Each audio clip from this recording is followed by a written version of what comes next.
สบายดีทุกท่านข้าพเจ้าแสนทวีเทพปฏิดา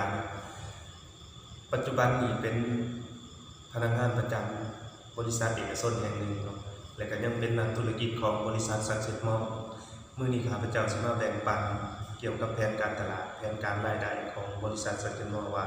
ถ้าเขามาร่วมธุรกิจนี้แล้วมันจะมีรายได้แบบใดได้เงินแบบใดแล้วเขามาเริ่มกันเลยจากปึ้มไอแซ่เขาจะเข้ามาเฮ็ดธุรกิจกับบริษัทซักเซ็ตมอลเขาเริ่มต้นเพียง3ข้อเท่านั้นข้อที่1คือสมัคร75,000กีบสมัคร75,000กีบเขาจะได้สวัสดิการคุ้มครองอุบัติเหตุกรณีเสียชีวิต 100,000 บาทหรือว่า25ล้านกีบและก็จะได้คู่มือบวกแคตตาล็อกสินค้าและก็ ID แอปพลิเคชันเพื่อตรวจสอบว่าแผนผังองค์กรต่างๆและก็สามารถซื้อสินค้าในราคาพิเศษทุกตัวพิเศษแล้วได้เดียวเขาจะอธิบายในข้อต่อไปตื่นหลังจากเฮ็ดข้อที่1แล้วเฮ็ดข้อที่2ต่อคือเขาเลือกประเภทเข้าร่วมธุรกิจเนาะบริษัทเขามีอยู่2ตำแหน่งคือตำแหน่งที่1คือซุปเปอร์ไวเซอร์เขาสะสมคะแนน750 PV ถ้าคิดเป็นเงินก็800,000กีบและก็ตำแหน่งที่2คือ Executive คือตำแหน่งที่ดีที่สุดเนาะสะสมคะแนน 3,000 PV แต่คิดเป็นเงินก็3,500,000กีบอัพเนาะอันนี้2ตำแหน่งนี้เขามีเวลาสะสมคะแนน60วันนะครับ2ตำแหน่งนี้เป็นยังต้องมีซุปกับมีเอกว่ามันและก็ว่ามันแตกต่างกันอย่างไรเดียวอาจจะอธิบายในข้อต่อไปหลังจากเฮ็ดข้อที่2แล้วเขาเฮ็ดข้อที่3ต่อคือบริโภคสินค้า250 PV ถ้าคิดเป็นเงินก็300,000กีบเพื่อจะรับรายได้ใน6ช่องทางแล้วเรามาเบิ่งช่องทางที่1แล้วช่องทางที่1คือกำไรจากการขายปลีกเนาะบริษัทเราคือมีว่าง่ายๆว่ามี3เรท3ราคายกตัวอย่างหม้อคอลลาเจนราคาขายกล่อง 395,000 กีบราคาสมาชิก 300,000 ราคาพิเศษคือ 260,000 กีบถ้าเขาขาย1กล่องเขาจะได้กำไร 135,000 กีบเนาะแต่ถ้าเขาขาย10กล่องเขาก็จะได้กำไร1,350,000 กีบอันนี้ถ้าเขามาสมัคร75,000 กีบแล้วเขาสามารถซื้อในราคาพิเศษเนาะคือ 260,000 กีบอันนี้สำหรับคนที่มักการขายแต่ข้าพเจ้าบ่ได้โฟกัสข้าพเจ้าได้โฟกัสคือเรื่องการขยายองค์กรมาเบิ่งข้อที่2คือเพิ่นว่าโบนัสแนะนำเมื่อเขาเข้ามาเฮ็ดธุรกิจนี้เขาอยู่ในตำแหน่งที่ดีที่สุดคือตำแหน่ง X แนะนำ X เข้ามา A เห็นว่าธุรกิจนี้ดีเนาะก็เลยสมัครเป็น X คือกันเข้าได้225,000 กีบเนาะต่อ1 X แต่ถ้า A แนะนำ B เข้ามาเขาก็จะได้75,000 กีบคือ 10% เพราะว่า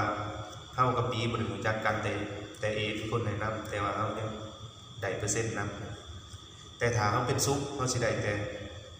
นำ A แต่นำ B บ่ได้อันนี้เริ่มแตกต่างกันแล้วระหว่างซุปกับเอกเนาะ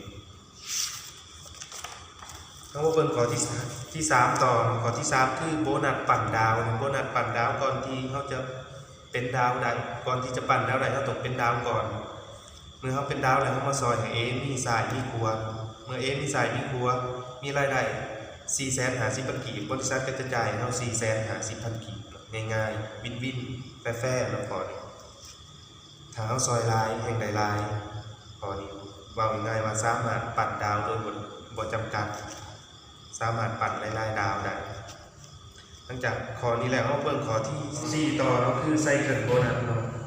ข้อนี้โฟกัสให้ดีแล้วก็จดจ่อเพราะว่าเป็นตัวนี้เราสามารถอยู่เทสรายได้บ่หยุดคือเขาเข้ามามี A B แนะนำต่อองค์กรขยายเติบโต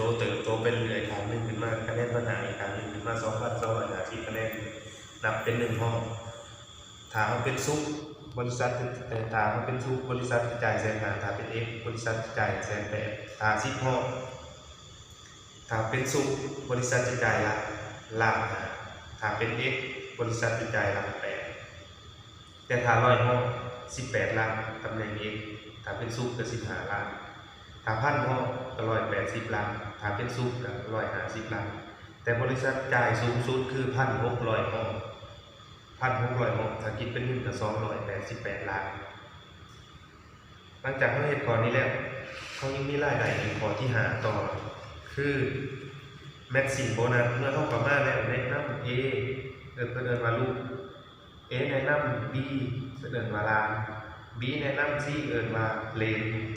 ลูกลานเลนได้มีรายได้เท่าไรในข้อ C บริษัทก็จะจ่ายให้เรา 20%ลูก 20%ลาน 20%เลน 10%